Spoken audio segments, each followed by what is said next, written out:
Bora lá resolver mais uma questãozinha aqui para o canal Matemática Linda. Dá uma olhadinha nessa questão que já surgiu na sua tela. Uma questão da PUC Paraná, vestibular de 2019. Nós vamos ler com calma essa questão. Nós vamos resolver com calma essa questão. Pensa numa questão que deu discussão. E na verdade eu estou resolvendo essa questão aqui a pedido de uma aluninha querida do meu coração de Curitiba, no Paraná, Dona Heloísa. Dona Heloísa, olha só a questão que você comentou comigo. Antes de resolver, deixa eu te fazer um pedido, te dar um alerta, te dar um aviso, sei lá. Não esquece de fazer inscrição no canal e deixar o sininho ativado. Se você tiver com a sua inscrição realizada e o sininho ativado, vai receber notificações de vídeos como esse aqui de primeira mão. Ó. Tem questões de vestibulares, questões de Enem, concurso público, raciocínio lógico matemático, tem aulas, tem lives, tem bastante coisa que vai surgindo no canal. E se você tiver com o sininho ativado, com a sua inscrição realizada, vai ficar sabendo de primeira mão. Bora lá resolver então?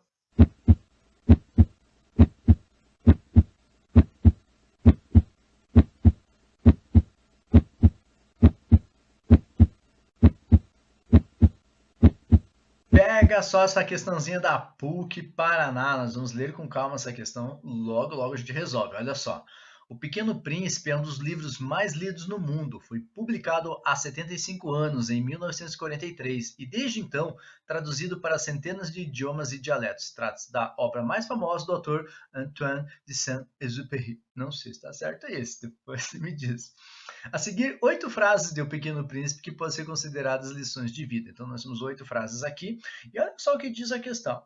Suponha que uma criança decida copiar cada uma dessas 8 frases do livro citadas anteriormente em folhas de sulfite brancas e idênticas, de tal modo que necessariamente seja copiada uma única frase em cada um dos lados de uma mesma folha.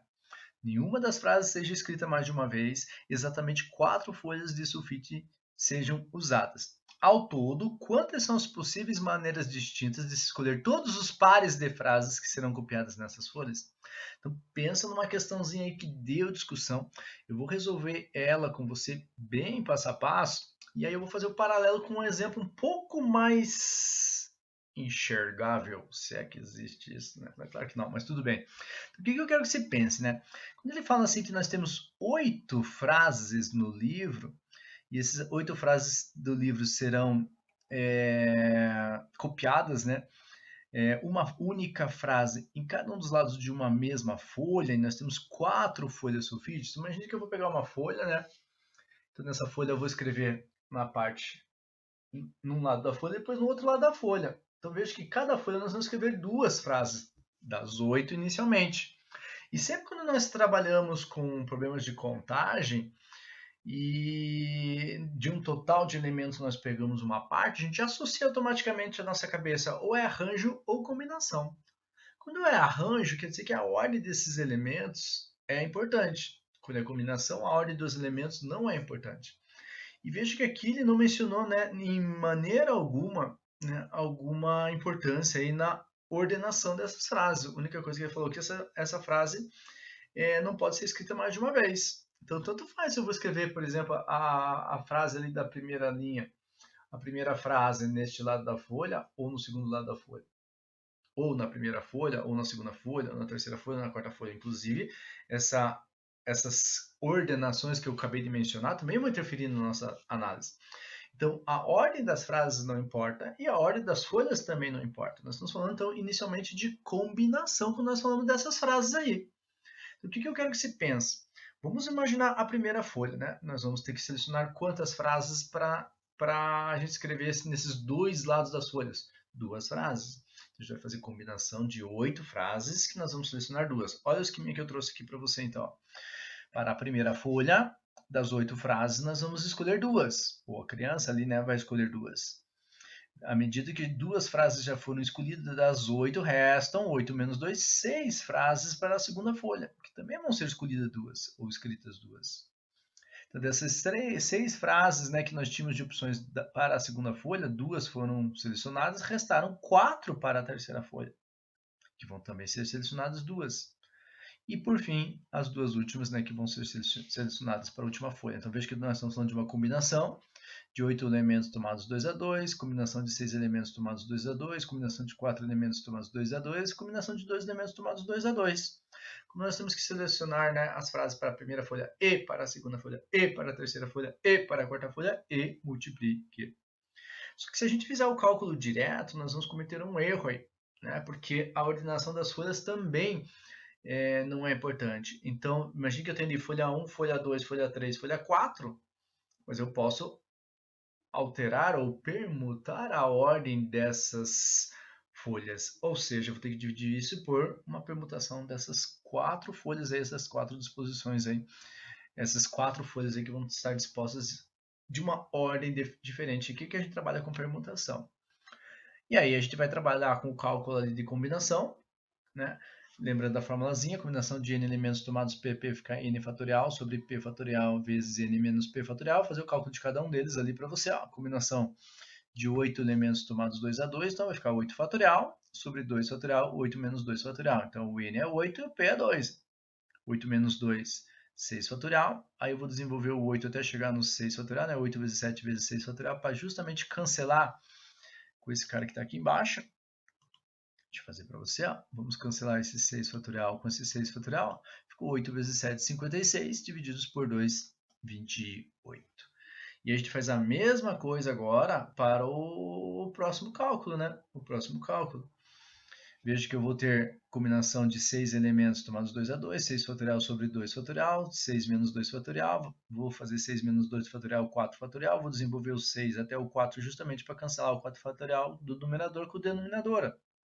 6 vezes 5, 30, divididos por 2, 15. Vou fazer a mesma coisa para o terceiro fator aqui, ó. Combinação de 4 elementos tomados 2 a 2, fica 4 fatorial sobre 2 fatorial e 4 menos 2 fatorial no denominador multiplicando.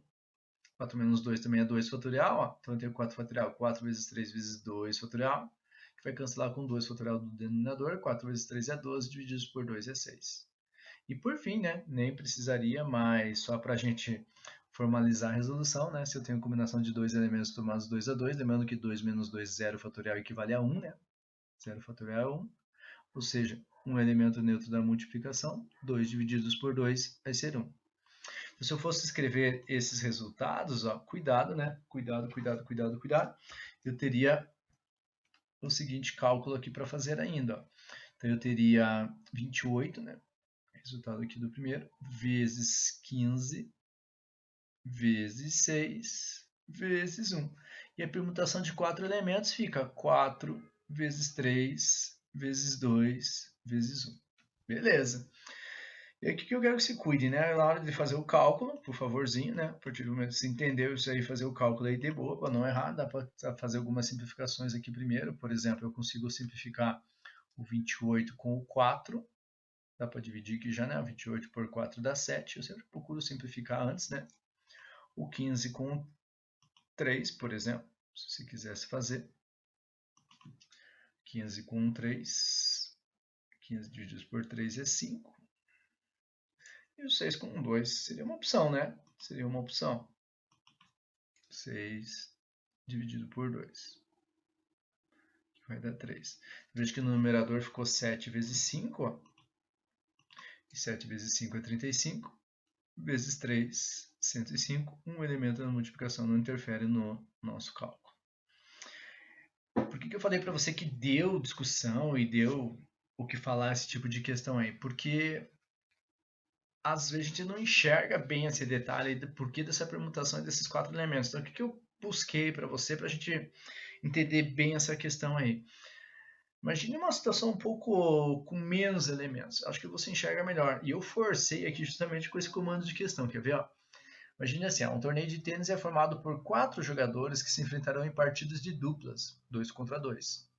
Ao todo, quantas são as possíveis maneiras distintas de se escolher todos os pares de jogadores que farão essas partidas? Veja que eu forcei aqui o comando de questão justamente para você associar com o que nós temos aí dessa questão da PUC.